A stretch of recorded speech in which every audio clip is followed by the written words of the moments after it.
91.9 Friends FM জানায় মহাসপ্তমীর আন্তরিক শুভেচ্ছা।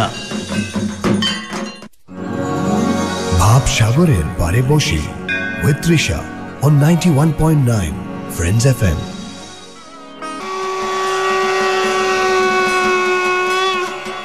শুভ মহাসপ্তমী বন্ধুরা, আশা করি তোমরা সকলে চলে এসেছো। এখন ঘড়িতে ঠিক ভোর 5টা, আর তাই তো আমিও চলে এলাম 91.9 ফ্রেন্ডস এফএমে। ভাবসাগরের পাড়ে বসে তোমার ভোরবেলার বন্ধু তৃষা।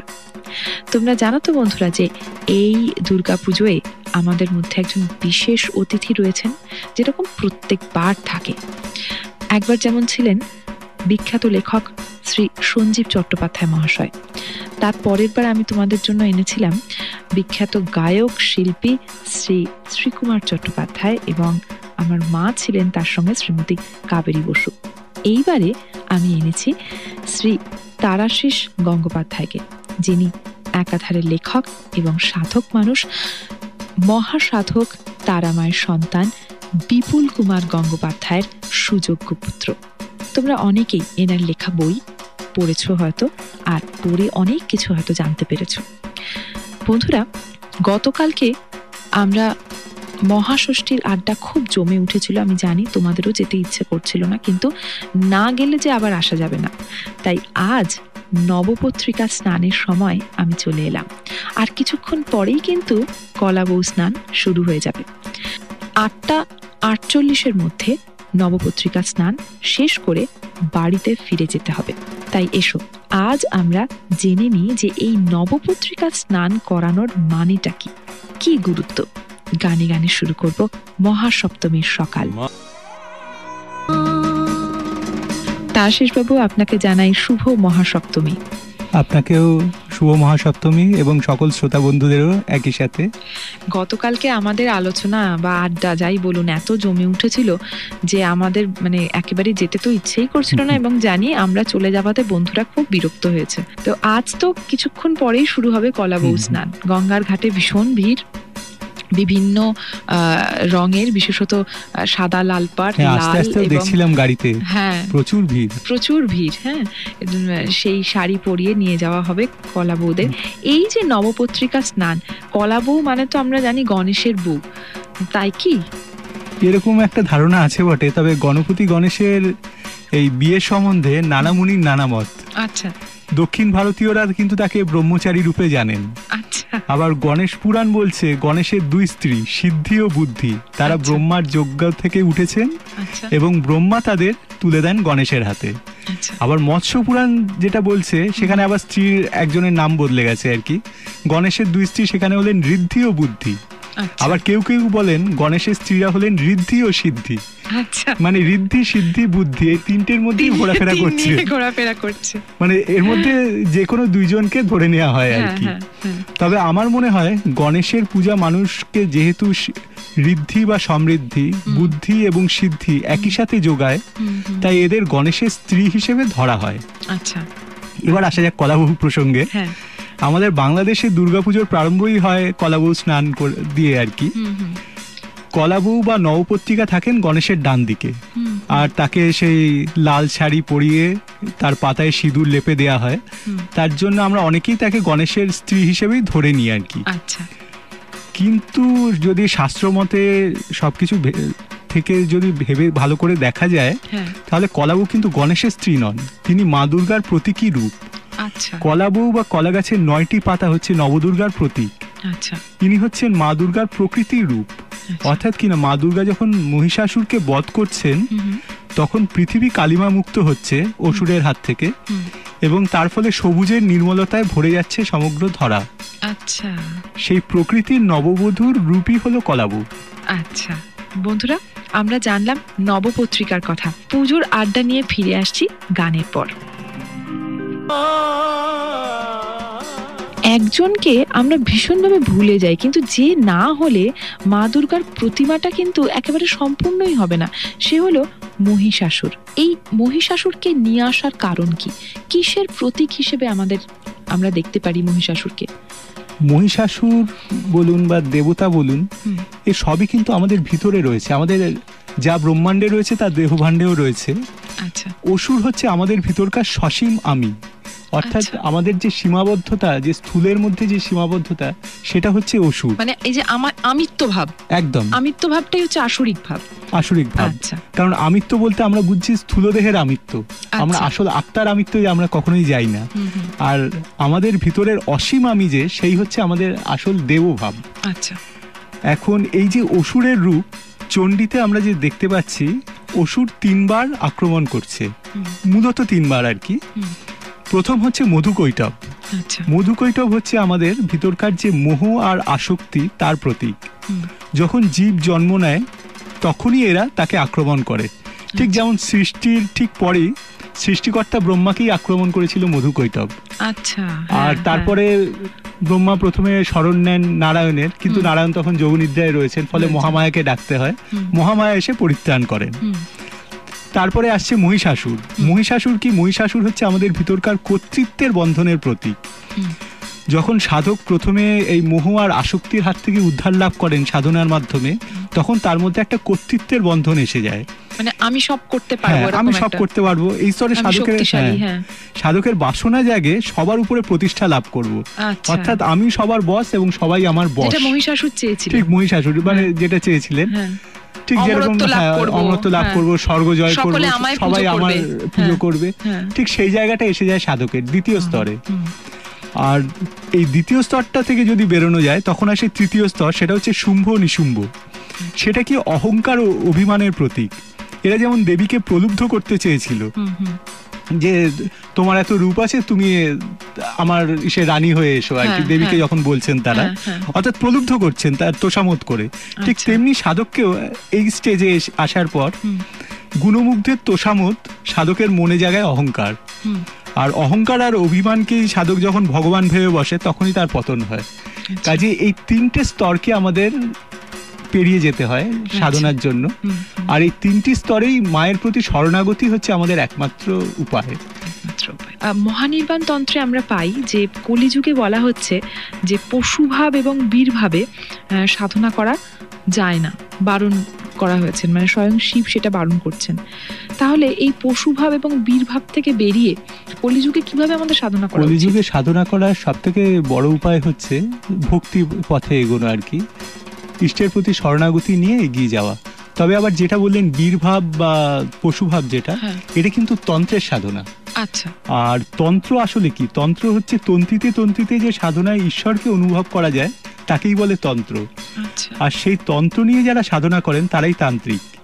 যেমন ছিলেন রামপ্রসাদ, যেমন ছিলেন কমলাকান্ত বা শিবাবতার বামাখ্যাপা।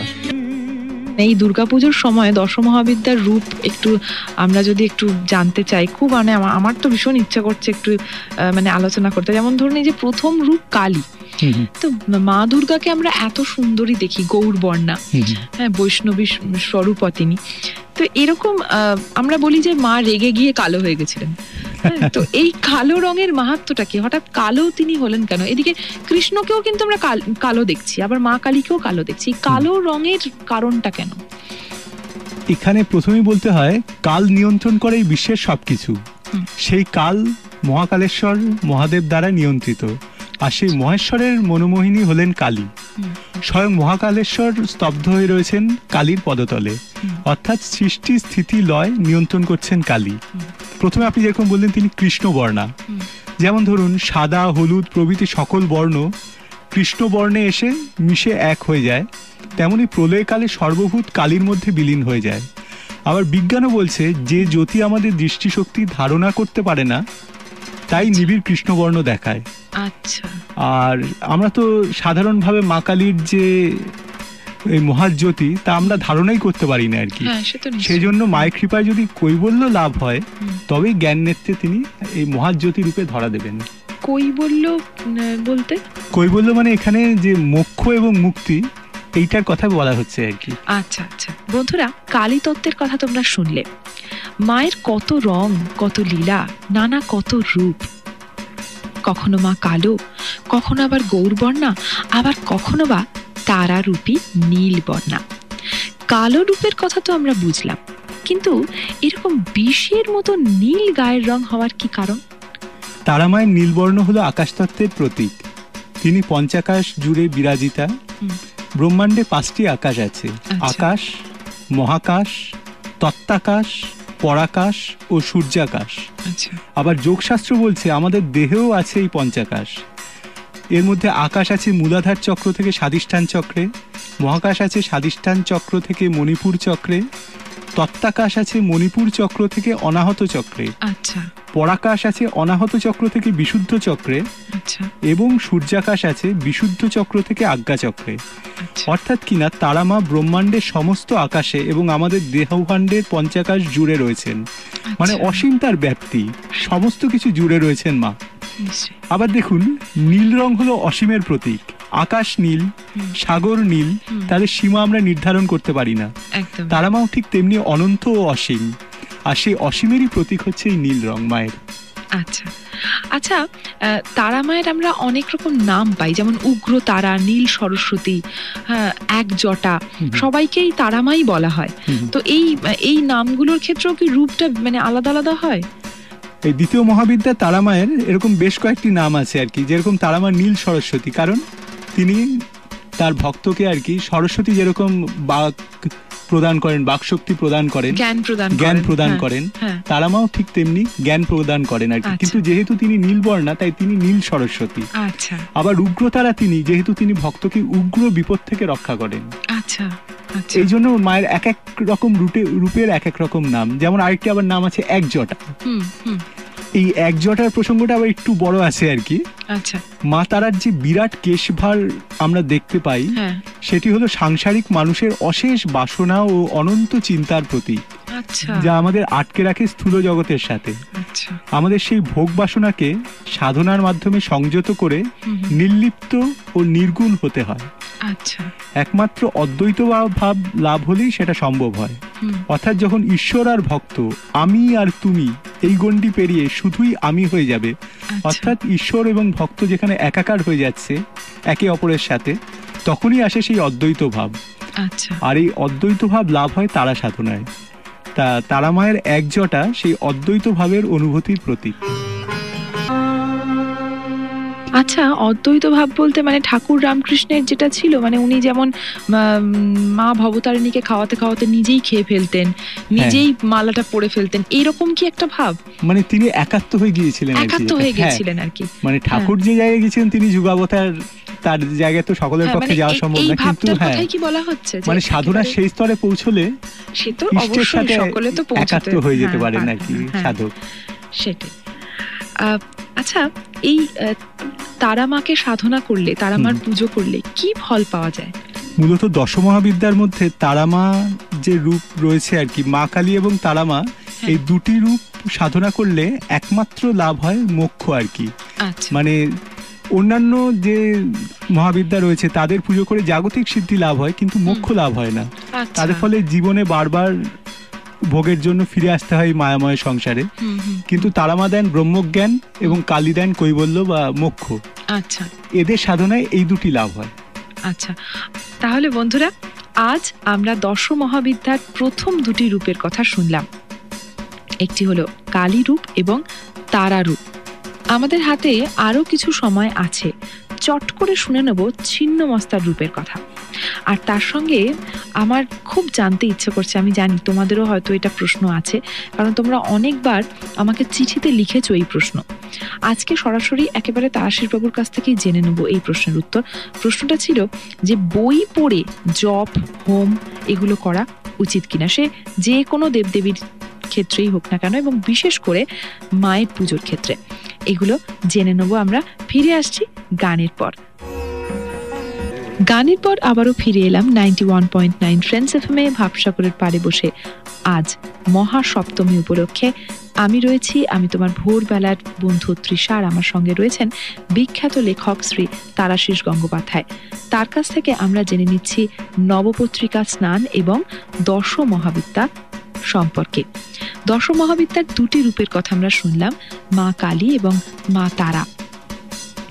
আচ্ছা, এই তৃতীয় রূপের কথায় আসবার আগে তারাশিস বাবু একটু জিজ্ঞাসা করি, সেটা হচ্ছে এখন না বিভিন্ন রকমের বই বেরিয়েছে এবং তাতে বিভিন্ন বীজ মন্ত্র লেখা আছে, মানে অনুস্বর যুক্ত বীজ মন্ত্র যেগুলো আমাদের মুখ দিয়ে উচ্চারণ করা বারণ হয়, সেইগুলো কিন্তু লেখা আছে এবং হোমের প্রক্রিয়া আর নাম করার প্রক্রিয়া, কিভাবে মন্ত্র জপ করবে, এমনকি কিভাবে ন্যাস করবে, কিভাবে প্রাণায়াম করবে, কর ন্যাস, অঙ্গ ন্যাস, কিভাবে হাতে মুদ্রা ধরবে, সেগুলো সমস্ত লেখা থাকে।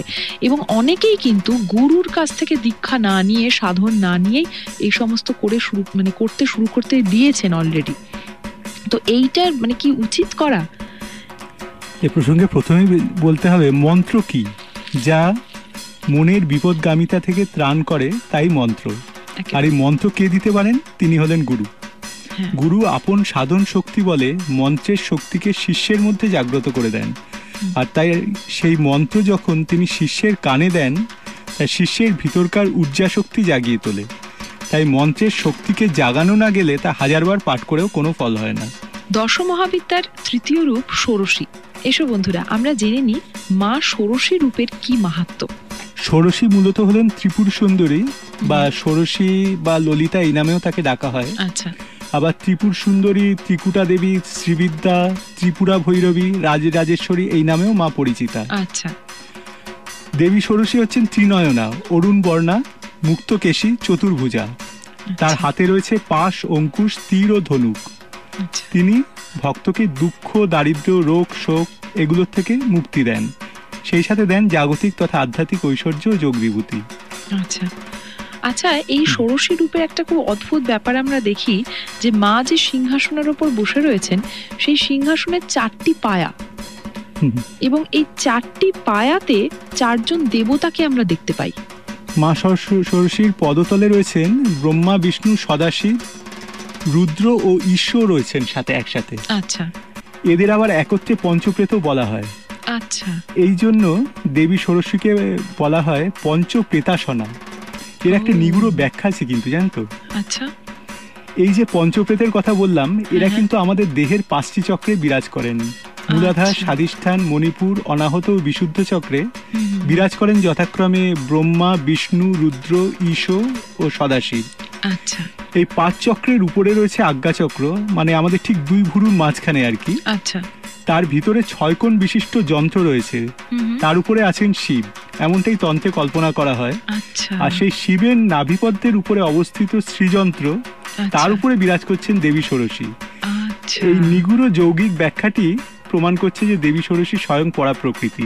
সেটাই আর কি এই বাইরের সিংহাসনের নিচে, এই নিচের পায়াতে আর কি এদের রেখে সেটা বোঝানো হয়।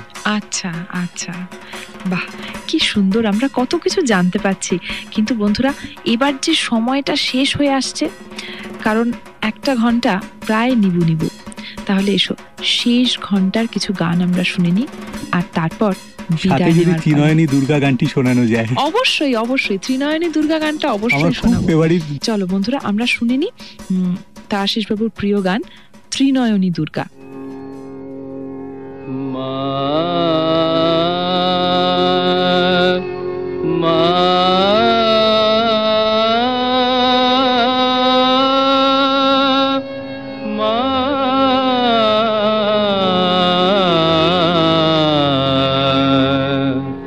ত্রিনয়নী দুর্গা মা তোর রূপের সীমা পায় না খুঁজে। ত্রিনয়নী দুর্গা মা তোর রূপের সীমা পায় না খুঁজে। ত্রিনয়নী দুর্গা চন্দ্র তপন লুটায় মা তোর মা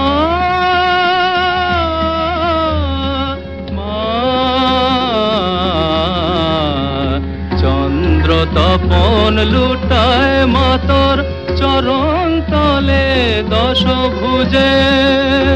ত্রিনয়নী দুর্গা মা তোর রূপের সীমা পায় না খুঁজে। ত্রিনয়নী দুর্গা বন্দনা গায় সরস্বতী, লক্ষ্মী সাজায় সন্ধ্যারতি। বন্দনা গায় সরস্বতী, লক্ষ্মী আরতি সাজায় সন্ধ্যারতি কার্তিকে সিদ্ধিদাতা সিদ্ধ যে মা তোমায় পূজে ত্রিনয়নী দুর্গা মা তোর রূপের সীমা পায় না খুঁজে ত্রিনয়নী দুর্গা ত্রিকাল যে মা থমকে দাঁড়ায় ত্রিকাল যে মা থমকে দাঁড়ায় রুদ্রাণী তোর চণ্ডী রূপে জড়ের বুকে চেতন জাগে মা জড়ের বুকে চেতন জাগে যুগান্তরে অন্ধকূপে হিমগিরি সিংহ তোমার বাহন যে গো শক্তি পূজার মরণ ভয়ে অসুর কাঁপে পায়ের তলায় চোখ বুজে ত্রিনয়নী দুর্গা মা তোর রূপের সীমা পায় না খুঁজে ত্রিনয়নী দুর্গা মা ত্রিনয়নী দুর্গা মা তোর রূপের সীমা পায় না খুঁজে ত্রিনয়নী দুর্গা। গানের পর ফিরে এলাম বন্ধুরা আজ মহাসপ্তমীর এই পুণ্য প্রভাতে তোমাদের আরো একবার জানাই শুভ মহাসপ্তমী। আর এই সম্ভাষণ আজকের জন্য কিন্তু বিদায় সম্ভাষণ। তোমাদের পুজো খুব ভালো করে কাটুক, খুব আনন্দে আর খুব সাবধানে পুজো কাটিও। আর এই আনন্দের মাঝখানে মাঝখানে ওই শরণাগতি শব্দটাও যেন একেবারে আনন্দে মিলিয়ে না যায়। কেমন মনে থাকবে তো? আজ আসি, তোমরা আমাকে চিঠি লিখো। আমার ঠিকানা ভাবসাগরের পারে বসে, care of 91.9 friends FM, 44 park street, Kolkata 60। আজ আসি, আগামীকাল ঠিক ভোর 5টায় মহা অষ্টমীর পুণ্য প্রভাতে আমি আসব। তোমাদের ভোরবেলার বন্ধু তৃষা, আর আমার সঙ্গে থাকবেন বিখ্যাত লেখক সাধক শ্রী তারাশিস গঙ্গোপাধ্যায়। তার কাছ থেকে আগামী দিনে আমরা জানব কুমারী পুজো, মহা অষ্টমী পুজোর কথা। আর হ্যাঁ, দশ মহাবিদ্যার যে সমস্ত রূপের মাহাত্ম্য শোনা বাকি রইল সেগুলো নিয়েও কিন্তু আগামীকাল আমরা আলোচনা করব।